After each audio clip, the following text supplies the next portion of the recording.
The power of human consciousness is demonstrable by the fact that despite all the things that are thrown at us, the cradle-to-grave programming, vast numbers and an exponential curve of numbers are now waking up from it. And it's this awakening that is going to bring this control system down.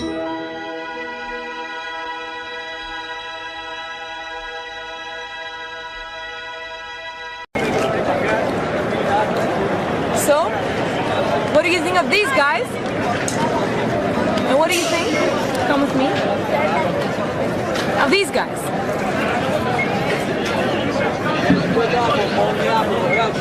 Who is free? Are you free? Am I free? Are they free?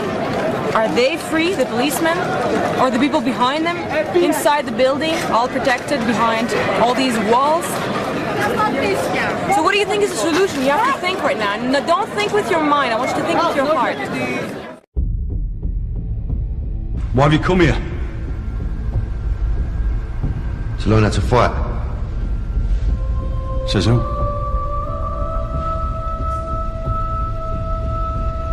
Collier said you'd teach us how to fight. I can't teach you how to fight. Because you already can. It's already in you.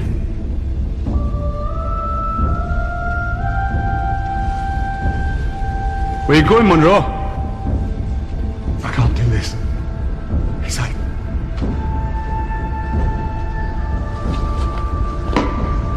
Sorry to hear about your wife.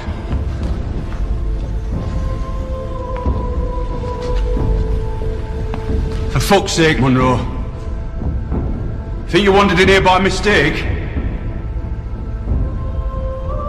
Deep down you want to stay. Because you've been abandoned by the powers that be, and there's nowhere else to turn. Now get your shoes off and fall back in line.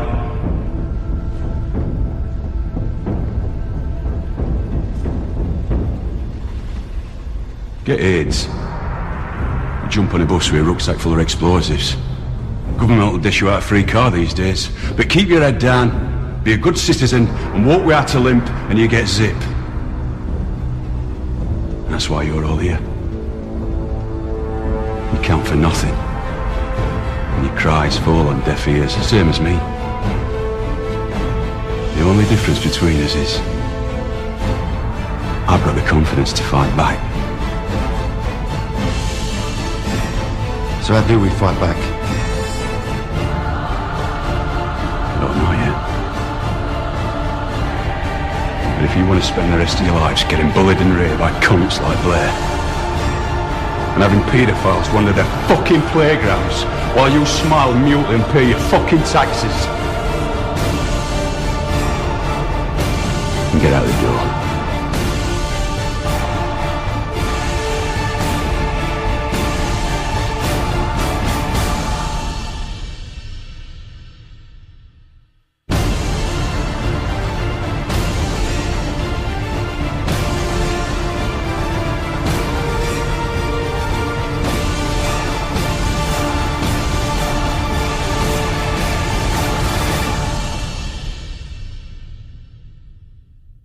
Or you can phrase it the way I do, which is identical to what you're doing with this difference. I'm not fighting the Illuminati. I'm fighting the ignorant. I don't even want to use words that I would like to use. The problem is the masses of ignorant people in the way who prevent you getting the solution. If intelligent man had to fight the power elite, they'd win. Because that's what strength is. What you have is the gormless masses who are the buffering, the packaging, the peanuts around the vase that is causing the problem. They are identifying with the master. It's like old, remember the German philosopher Hegel, the old master-slave relationship. It's been restated in so many ways by so many other great thinkers. This master-slave relationship is ubiquitous. It's in the blood of most people. The wars, for instance, the great world wars, First, Second World War, the Boer War, you name all the wars that have happened in just the last 100 years. Who do you think is lying? Who do you think died on those battlefields? The genetic strength, the rebels, the people who fought evil. They're all gone. What's left is genetic garbage. I have to be blunt about it. I know that sounds horrible, but that's a fact of life. The warriors, the ones who were capable of fighting this kind of pestilence of these little men and their bureaucracies, lie on the fields of Flanders, man. They lie in the Marne. They lie in Passchendaele. Get me? And then you add to that the Crusades. Go back further in time, further in time, further in time. What do you think those wars were? Those were wars of purgation. They were a Nephilim plan to wipe out the genetic strength of the races. So that what's left today hasn't even got the gumption or the hard wiring to even fight back. That's why they're gormless, ignorant what you're talking about. That's how ignorance exists. Ignorance is overlaid on a genetic passion, something that's even deeper within a person. To know, to get up, and there's the evil, and don't you tell me it's not there. I'm not going to negotiate with these evil people, because in doing that I empower them more. Well, see, I believe that even genetic will, so to speak, isn't even there today. Yeah, the will to fight, not like our forefathers. No, you must be joking. They fought and they're dead, and that was the plan. In fact, most of the wars that were orchestrated to get them to spill their blood were completely contrived by the same Atlas cabal that I'm talking about. Ergo, Rothschilds, etc., etc. You know, we can get into all the names, and I've done so in my work. But basically, the same cabal, these architects of control, have organized these ritualistic wars in order to do that. Pit one powerful group against another. Frenchmen against Germans, Germans against English, Scots against these guys, Irish against them. Butcher each other while we sit back and clink our glasses and have a ball because we know what's coming 50 years from now with your kids. We'll hand them this, we'll hand them skateboards, we'll hand them video games, we'll hand them PC computers, we'll hand them, every kind of ridiculous pop star, up the charts in all sorts of ludicrous fashions, and they're going to follow it like the sheeple that they are, because they don't even have something inside their subconscious that says no to this lie. In fact, they become party to the lie. That's why I'm saying that you're fighting a wall of ignorance. You're not even in the boxing ring of the real opponent, because you've got to deal with all of the sheeple in the way. And one can either say, this is worth it, it's worth a lot of effort, or somebody might decide, I think it's not worth it, I don't think it's going to happen. So the jury's out on whether that's going to happen or not. One voice will say, no, people are waking up, another voice will say, no, they're getting more back to sleep. So it's really, really difficult to be able to make a broad statement like that.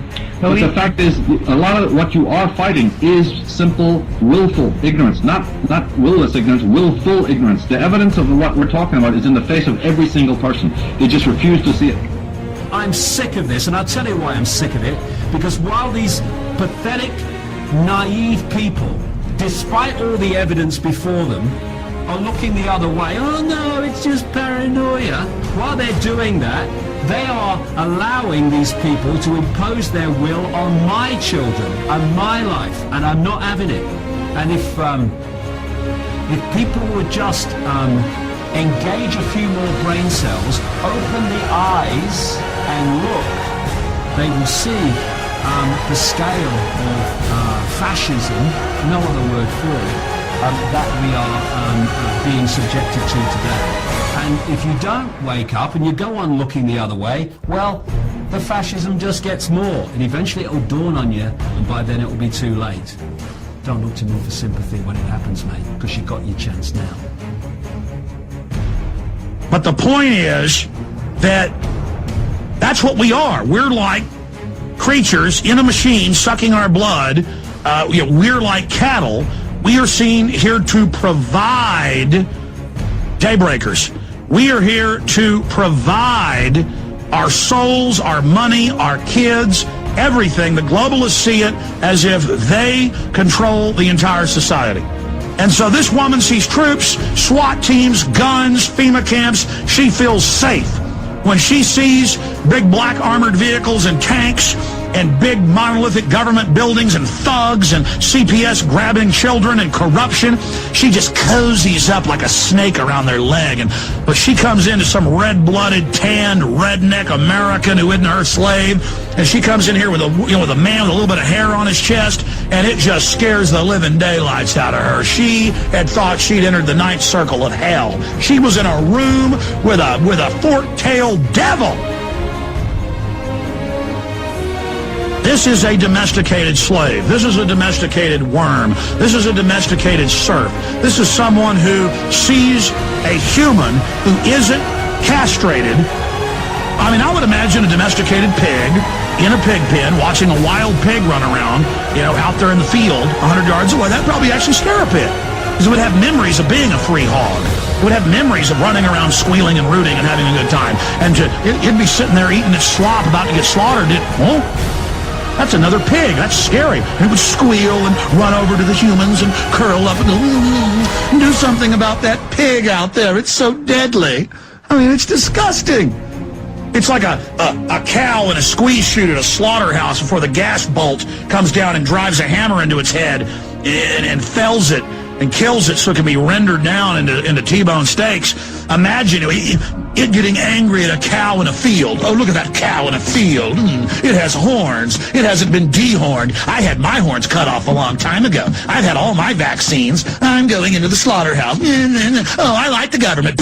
Oh, I love it. I'm here by my legs and drain me of blood. I love serving government. It's so much fun. It's so good. So, are we going to make a stand now and draw a line in the sand and say here and no further? In fact, we're going to roll this back? Or are we going to wait until it's got really, really extreme, by which time there'll be so much infrastructure in place that drawing a line in the sand will be a serious challenge? And it's no good. I said to some policemen in Parliament Square a few months ago, ask yourself, when your child says to you, Mummy and Daddy, what were you doing when the police state was introduced? Oh, well, I was watching the telly, honey. Or in the policeman's case, I was helping to introduce it, dear. That's the situation we're facing. How much time we got? Yesterday, for further consultations with his government, he returned to the Vienna. This is Bill Fletcher in Vienna. Take 2, Q Howard. I don't have to tell you things are bad. Everybody knows things are bad. It's a depression. Everybody's out of work or scared of losing their job. The dollar buys a nickel's worth. Banks are going bust. Shopkeepers keep a gun under the counter. Punks are running wild in the street. There's nobody anywhere who seems to know what to do, and there's no end to it. We know the air is unfit to breathe, and our food is unfit to eat.